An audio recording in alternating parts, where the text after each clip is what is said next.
ऐसे तो रुद्राभिषेक शिव पूजन हम सब किया करते हैं, लेकिन संत का सानिध्य हो, संत के सानिध्य में, वो भी सिद्ध संत के सानिध्य में अभिषेक करने की बात छोड़ दीजिए, अभिषेक का दर्शन हो जाता है तो जीवन धन्य हो जाता है।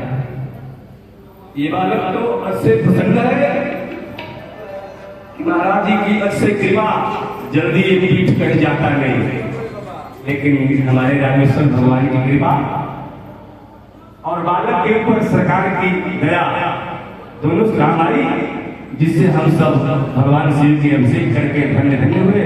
अब श्री महाराज जी के श्रीमुख से दो शब्द आशीर्वचन, तत्पश्चात महादेव जी का पूजन, बालक को आशीर्वाद देंगे, कथा प्रारंभ।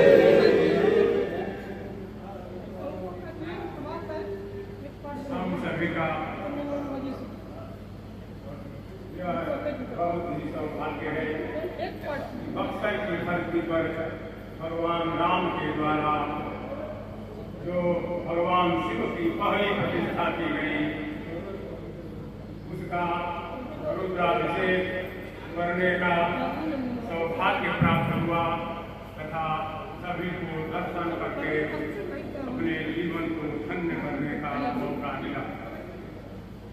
हम पहले भी एक बार पंडित लीलाधर जी के साथ में रुद्राभिषेक करीब आज से 25-30 वर्ष पहले किए थे।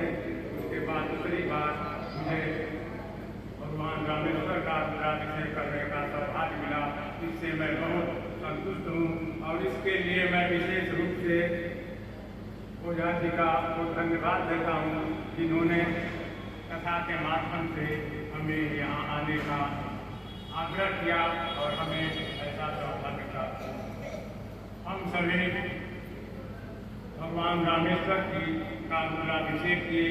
रुद्राभिषेक में, भगवान शिव के रुद्राभिषेक में सभी देवताओं के मंत्रों का उच्चारण किया जाता है। इसमें पहले अध्याय में गणेश जी एवं हमारे अंदर दिव्य संकल्प हो, इसलिए शिव संकल्प करके ऐसे मंत्र आते हैं। दूसरे अध्याय में भगवान विष्णु के मंत्र पूरे के पूरे आते हैं। तीसरे अध्याय में इंद्र और देवताओं के आते हैं। चौथे अध्याय में सूर्य के और सभी ग्रहों के मंत्र आते हैं। पांचवें अध्याय में भगवान शिव के और सृष्टि के समस्त देवताओं के मंत्र आते हैं, जो नमो नमो करके पूरे अध्याय में वर्तमान है। जो रुद्राभिषेक करते हैं वे जानते हैं कि भगवान शिव के रुद्राभिषेक में कौन कौन से मंत्र आते हैं और भगवान शिव के रुद्राभिषेक से समस्त देवताओं का अभिषेक संपन्न होता है। भगवान शिव की पूजा से सृष्टि के सभी देवताओं की पूजा संपन्न हो जाती है। हमारे यहाँ जो भी सनातन धर्म में भगवान शिव का रुद्राभिषेक जो होता रहा है, पूरी सृष्टि को, पूरे समस्त देवताओं को प्रसन्न करके सृष्टि को अनुकूल बनाने के लिए और सबका कल्याण के लिए एक रुद्राभिषेक एक बहुत बड़ा साधन है। रुद्राभिषेक के द्वारा हम अपने समस्त मनोकामनाओं को पूर्ण कर सकते हैं, भगवान शिव की कृपा को प्राप्त कर सकते हैं और अपना इस लोक में तथा परलोक में उद्धार कर सकते हैं। सनातन धर्म में हम सभी बोलते हैं क्या, धर्म की जय हो, अधर्म का प्राणियों में विश्व का। हम किसी धर्म का नाम नहीं लेते, हम किसी धर्म का नाम नहीं लेते। तो धर्म क्या है जिसकी हम लोग जय की कल्पना करते हैं, और अधर्म क्या है जिसके हम विनाश की कल्पना करते हैं। उत्तर भी हम लोग साथ में बोलते हैं, प्राणियों में सद्भावना हो और विश्व का कल्याण हो। हमारे जिन आचरणों से, जिन व्यवहारों से, जिन क्रियाओं से संसार ही नहीं ब्रह्मांड के समस्त प्राणियों में सद्भावना बनती हो और जिससे सबका कल्याण होता हो, वही धर्म। और इसके अन्यथा जो भी है वह अधर्म है।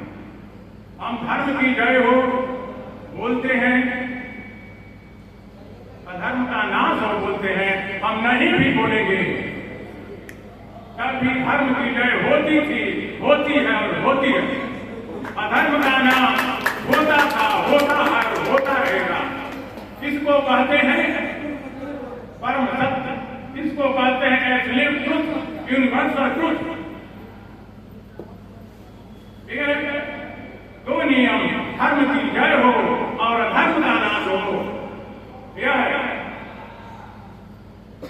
एब्सोल्यूट ट्रुथ है, परम सत्य है। और इसी को हमारे यहाँ सनातन सत्य कहा गया। और इस सनातन धर्म को मानने वाले को ही सनातनी और सनातन धर्म कहा गया। तो इस सत्य पर विश्वास करे कि धर्म की जय होगी ही, अधर्म का नाश होगा। अगर सृष्टि में एक बार नहीं, अगर हजारों बार भी महाप्रलय हो जाए तो ये दो नियम, धर्म की जय हो और अधर्म का नाश हो, कभी नहीं बनते। इसीलिए इसे सनातन धर्म कहा गया। धर्म एक ही है, सनातन धर्म। और सभी संस्कृतियां हैं, विचारधाराएं हैं जो पूरे संसार के लिए, पूरे ब्रह्मांड की सुरक्षा के लिए प्रतिबद्ध है। इसमें इसलिए हम कहते हैं, लोग कहते हैं सनातन बचाओ देश बचाओ। मैं कहता हूं सनातन बचाओ सृष्टि बचाओ, सनातन बचाओ सृष्टि बचाओ। सनातन बचेगा तो ये पूरी सृष्टि बचेगी। सनातन धर्म में किसी किसी को भ्रम हो जाता है कि हम तो अच्छा कार्य कर रहे हैं फिर भी हम परेशान हैं, और अमुक व्यक्ति गलत तरीके से धन कमा रहा है, गलत कार्य कर रहा है, अत्याचार कर रहा है और वह उन्नति कर रहा है। किसी किसी को जो भ्रम हो जाता है उसके पीछे कारण यह है कि जो धर्म के मार्ग पर चलता है, अगर उससे कहीं गलती बन जाती है, उससे कहीं दोष बन जाता है, तो उस दोष का दंड तुरंत मिलता है, दोष का दंड पहले मिलता है। और जो अगर कोई गलत व्यक्ति है, दुष्टात्मा है, उससे कोई अच्छा काम बन जाए तो उसके अच्छे कर्म का परिणाम बने। इसके पीछे भी दो कारण हैं। एक, तो अगर हमारे दोष के दंड नहीं मिलेंगे तो उसके ब्याज बनने लगेंगे। कोई भी चाहे हमारे पुण्य हो या पाप हो, अगर उसके फल नहीं मिलेंगे तो उसको ब्याज बनेंगे। तो हमारे गलत कर्मों के तुरंत अच्छे व्यक्ति का दिया जाता है, जिससे उसको ब्याज और ब्याज का ब्याज नहीं भरना। और गलत व्यक्ति पे अगर अच्छे कर्मों का फल नहीं मिलेगा तो उसे अच्छे कर्मों का ब्याज भी पूरे कर्मों के बराबर हो जाएगा। इसलिए दुष्टों के अच्छे कर्मों का फल तुरंत मिलता है और अच्छे व्यक्ति के गलत कर्मों का फल तुरंत मिलता है। और इसमें भगवान को भी आसानी होती है। जैसे पूरा का पूरा ग्रेनाइट लगा हुआ है, वहीं भी थोड़ा तिनका गिर गया, टिकड़ा गिर गया, तो कोई भी कहेगा इसकी सफाई होगी। अच्छे व्यक्ति से अगर गलत कर्म बन गए तो इस पर कहते इसकी तुरंत होना। गलत व्यक्ति से अगर अच्छा कर्म बन गया तो उसको तो पूर्ण विनाश होना है, उसको उसका पूरा भट्ठा बैठना है। इसलिए उसे अच्छे कर्मों का फल दे करके, जैसे कचड़े के ढेर पर से अच्छा चीज हटा करके उसमें माटी लगा देते हैं, उसको तो पूरा विनाश होना है, उसको पूरा भट्ठा बैठना है। इसलिए गलत व्यक्ति के अच्छे कर्मों का फल पहले मिलता है और अच्छे व्यक्ति का ये गलत कर्मों का फल तुरंत मिलता है। इसलिए कोई इस भ्रम में नहीं रहे कि ये सनातन धर्म के नियम कैसे बने। सनातन धर्म के ये जो नियम है यह अटल नियम है, ये सनातन नियम है, यह परम सत्य है। ये सत्य एक बार नहीं, अगर सृष्टि में 1000 बार भी महाप्रलय हो जाएगा तो ये सत्य धर्म की जय हो, अधर्म का नाश हो, यह कभी नहीं बदलेगा, कभी नहीं। ये सृष्टि अगर फिर निर्माण होगी तो फिर इसी सूत्रों पर चलेगी, धर्म की जय हो, धर्म का नाश हो। इसीलिए हरेक समझदार व्यक्तियों को धर्म के मार्ग पर चलना चाहिए। किसी को देख करके गलत मार्ग पर प्रवृत्त हो जाओगे तो उसका परिणाम भी होगा। इसलिए हमेशा धर्म का आचरण करें। भगवान शिव की पूजा में कहा जाता है भगवान शिव संहार के देवता है। संहार के देवता का मतलब मारना नहीं है। हम लोग जब पढ़ते थे तो निबंध लिखना पड़ता था, निबंध के अंत में लिखते थे उपसंहार। उपसंहार का मतलब पूरे निबंध का संहार, पूरे निबंध का उपसंहार, सारांश, उसको एक लाइन में लिखते थे। तो भगवान शिव उपसंहार में कुछ होता है, जैसे प्रधानमंत्री उपप्रधानमंत्री, राज्यपाल उपराज्यपाल। लेकिन अगर मुझे भी ऊपर जाना हो और संहार लिखना हो तो बहुत छोटा होगा। तो सृष्टि को जो अपने में समेट लेते हैं, मानते नहीं है, पूरे सृष्टि का जो उपसंहार है, पूरे सृष्टि के संहार है सृष्टि, वो सारी सृष्टि के ठीक इसमें सारी सृष्टि समाहित हो जाती है और उसी से सारी सृष्टि का विस्तार हो जाता है। जैसे समियाना को फैला दिया गया, समियाना को समेट दिया गया, उसी शिव जी अपने से संसार को विस्तार को देते हैं और फिर अपने में ही उसको समेट देते हैं। शिव जी की सृष्टि का संहार है, उपसंहार, और संहार उससे भी छोटा होता है। और संसार के संहार का नाम है शिव।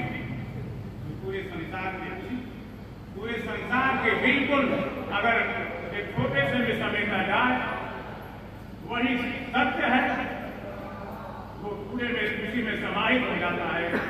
और इसीलिए हम कहते हैं शुभ संकल्प, हम अपने संकल्प से अपने दोषों को समेट के समाप्त करते हैं। अंदर में ही जो पहले अध्याय में आता है, अपने संकल्प में इतनी शक्ति हो कि हम उसे समेट लें।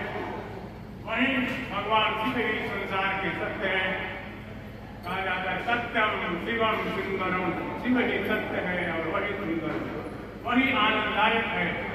सत्य ही आनंददायक है। कोई व्यक्ति गलत काम करेगा उसे पछताना पड़ेगा, दुखी होना पड़ेगा।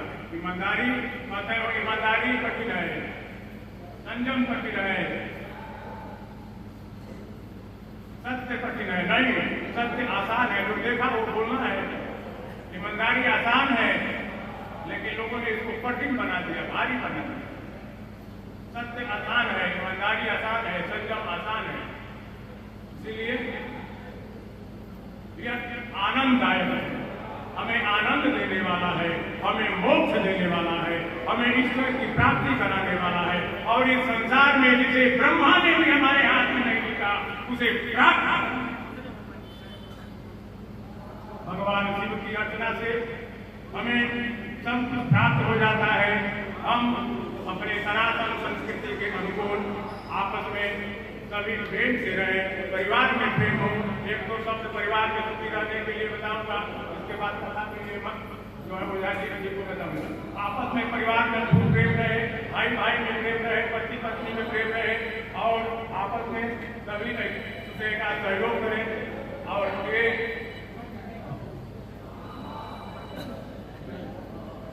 सबसे बड़ी समस्या है कि हमें जो प्राप्त है हम उसका महत्व नहीं समझते हैं, जो नहीं है उसके लिए तनावग्रस्त रहते हैं और कभी कभी तो भाव से तनाव को खरीद लेते हैं। ऐसा न करते हुए हमें जो ईश्वर ने दिया है उसमें खूब प्रसन्न रहें, ईश्वर को धन्यवाद दें, भगवान शिव की कृपा की अनुभूति करें। संसार में ये मत सोचो कि पैसे से कोई सुखी हो जाएगा, टाटा बिरला अडानी अंबानी भी परेशान था। यही नहीं, जो सबसे बड़ा संपन्न देश है अमेरिका, अमेरिका पे भी जो सुपर स्टार है ट्रंप, वो भी परेशान। इसलिए जहां हो वहीं सुखी हो जाओ। बोलो ईश्वर की कृपा है, प्रभु की कृपा है, जो है सब बहुत अच्छे हैं, परिवार में सब अच्छे हैं, ऐसा करके प्रसन्न चित्त रहो, ईश्वर का नाम लो और अपने सनातन संस्कृति के अनुकूल अपने परिवार में खूब प्रेम से रहे।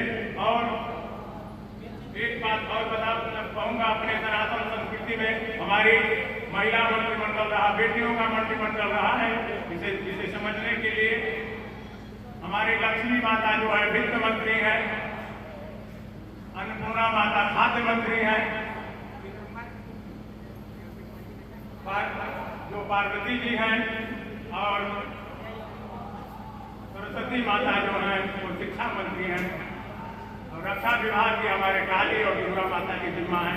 इसलिए हम सभी, हमारी बहनें, हमारी बेटियां, हमारे सभी भाई उसके अनुकूल आचरण करें। हम अपने परिवार को लक्ष्मी माता की तरह अपने व्यवस्थित रखें, अपने बच्चों को सरस्वती माता की तरह पढ़ाएं, शिक्षित करें।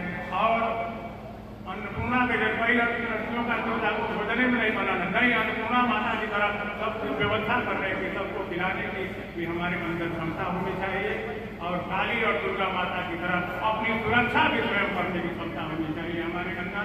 आजकल लोग बेटियों को बेटा बनाने लगे हैं, कहते हैं बेटी बचाओ बेटी पढ़ाओ। मैं कहता हूँ बेटी बचाओ, बेटी पढ़ाओ और बेटी बनाओ। लोगों ने आज बेटी को बेटा बनाने लगे, बेटी को लगता बेटा बेटा बेटा बेटा बोल करके लोगों ने बेटियों का आदत खराब कर दिया। बेटियां जिम्मेवार होती है, बेटे लापरवाह होते हैं, बेटे गैर जिम्मेवार होते हैं। अगर बेटियों को बेटा बनाओगे, बेटियां भी गैर जिम्मेवार हो जाएंगी, बेटियां भी लापरवाह हो जाएंगी। गाड़ी चलाते हैं ऐसे लगता है कि उसको ठोक देंगे, इतना लापरवाह। पूछो अरे भाई काहे चला, हमारा जीवन है, अपने अनुसार चलेगा। अरे तुम्हारा जीवन नहीं है, ये तुम्हारा जीवन तुम्हारा नहीं है, ये तुम्हारा जीवन तुम्हारे माँ का है, तुम्हारे बाप का। उन्होंने बचपन से ही बहुत मेहनत से पाला है, पोसा है, कुछ हो जाएगा, अगर टूट फूट जाएगा या चले जाओगे दुनिया से, फिर उनका क्या होगा? ये जीवन कई लोग कहते हमारे अंदर चलेगा, नहीं, ये जीवन हमारा नहीं है, ये जीवन हमारे माँ बाप का है। इसलिए माँ बाप की आज्ञा का पालन करें और बेटियों को बेटी ही रहने दें। बेटियां जिम्मेवार होती है, बेटियां समझदार होती है। ये सारे जितने ये रस्ते की दुकान है, खाएंगे बीड़ी गांजा सिगरेट, ये क्या क्या तमाम गुड़िया सब, ये कौन हुआ? क्यों खाते हो? तो उनका दुकान कैसे चलेगा? दुकान चलाना तूने ठेका ले रखा है। सारे गुटखा पान का दुकान चलाने का ठेका हमारे बेटों में ले रखा। शराब का भी बंद हो गया, फिर भी ठेका उनको ये कोई नहीं। बेटी बचाओ, बेटी बनाओ और बेटी बनाओ, बेटी बनाओ लक्ष्मी माता की तरह, बेटी बनाओ पार्वती माता की तरह, बेटी बनाओ सरस्वती माता की तरह, बेटी बनाओ अन्नपूर्णा माता की तरह। जो अपनी मर्यादा की बेटियों को बेटा बनाओगे, बेटियां भी लापरवाह हो जाएंगी, बेटियां जिम्मेवार होती हैं, अपनी मर्यादा में रहे। बेटियों को इसी तरह से मुसलमानों में भोग मिलती है, कई पत्नियां रख रही है, कपड़ा इतना कम पैकिंग बना देंगे। अंग्रेजों में पश्चिमी सभ्यता में उसका बाजार बना देंगे, एक व्यक्ति का कई जगह शादी हो जाएगा, कई जगह तलाक हो जाएगा। हमारे सनातन संस्कृति में तलाक शब्द का अनुवाद नहीं है, डाइवोर्स अंग्रेजों का है, तलाक मुसलमानों का है। हिंदी में तलाक शब्द का कोई अनुवाद ही नहीं है, तलाक शब्द है ही नहीं, तलाक शब्द नहीं बना हिंदी में। ये उर्दू का शब्द है तलाक, अंग्रेजी का शब्द है डाइवोर्स, लेकिन हिंदी में तलाक नहीं है। लेकिन आज की बात करके तलाक ले रहे हैं। अरे हमारे सनातन संस्कृति में तलाक है ही नहीं, ऐसे तलाक बनाओ, तलाक कहां से लाओगे? मुसलमान हो, डाइवोर्स कहां से लाओगे? अंग्रेज हो? नहीं, मर्यादा में रहो, लक्ष्मी माता की तरह। और देखो कितनी सेवा करती है। इसी पति की सेवा करने से, सास को नमस्कार करने से हमारी भाग्य रेखा एक बड़ी हो जाती है। इसे ब्रह्मा जी ने भी नहीं लिखा, वो चीजें हमारे भाग्य में आ जाती हैं। लेकिन लक्ष्मी माता पैदा बात है, सारे संसार की संपदा उन्हीं के पास है। सरस्वती माता की तरफ को पढ़ो और बच्चों का भी पढ़ाओ। पढ़ने लिखने का हमको ऐसी नहीं है, लेकिन में मर्यादित होनी चाहिए। आधा कपड़ा अंग्रेजों की तरह पहनना या 35% हमारी सनातन संस्कृति में औरतों को, महिलाओं को देवी कहा गया है। पहले देवी लिखते थे, अब लिखने लगे मिश्रा, पाठक, वर्मा, गुप्ता, फलाना, ठिकाना। नहीं, पहले तो देवी लिखते थे। देवी स्त्रियों को देवी स्वरूप माना जाता है। इसलिए सिर पर दुपट्टा हो, मैं कहता हूँ या तो सिर पर दुपट्टा हो पार्वती माता की तरह, या हाथ में पट्टा हो कलकत्ता वाली काली माता की तरह। या तो सिर पर दुपट्टा हो पार्वती माता की तरह, या हाथ में पट्टा हो कलकत्ता वाली काली माता की तरह। इसलिए बेटियों को बेटा मत बनाओ, बेटियों को बेटी बनाओ, बेटी बचाओ, आपस में खूब प्रेम से रहो। जो भी मिला है ईश्वर की कृपा से खूब प्रसन्न रहो। अपने परिवार में एक दूसरे का सम्मान करो। जहाँ परिवार में प्रेम रहता है, स्वर्ग आकाश में नहीं है हमारी माताओं, हमारी बहनों, स्वर्ग वही है, स्वर्ग वही है जिस परिवार में खूब प्रेम है, खूब प्रेम।